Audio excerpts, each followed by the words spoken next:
नमस्कार. आजचा हा छोटासा विचार तुमच्या मनाला नक्कीच शांतता देईल अशी आशा करते. आपण सगळेच आयुष्यात काही ना काही समस्यामधून जात असतो. कधी घरातील अडचणी, कधी पैशाची चिंता, कधी नात्यामध्ये दुःख आणि कधी मन इतकं थकून जातं की काहीच करावंसं वाटत नाही. पण अशा वेळी एक गोष्ट नेहमी लक्षात ठेवा, देव कधीच आपल्या भक्तांना एकटं सोडत नाही. कधी-कधी आपल्याला वाटतं, मी इतकी पूजा करते, प्रार्थना करते, चांगलं वागते, तरी माझ्या आयुष्यात इतक्या परीक्षा का येतात? पण श्रीकृष्ण सांगतात, ज्याच्यावर देवाचं प्रेम जास्त असतं ना, त्यालाच तो मजबूत बनवत असतो. कारण सोने जेव्हा अग्नीत तापतं ना, तेव्हाच ते अधिक चमकतं.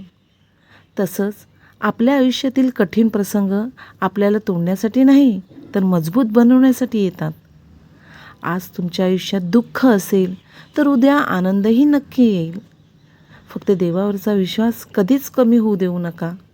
कधी कधी देव आपल्याला उशिरा देतो, पण जे देतो ते आपल्या विचारांपेक्षाही सुंदर असतं.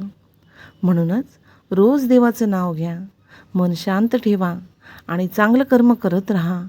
कारण देवाच्या दरबारात उशीर होतो, पण अन्याय कधीच होत नाही. जर हा विचार तुम्हाला धन्यवाद.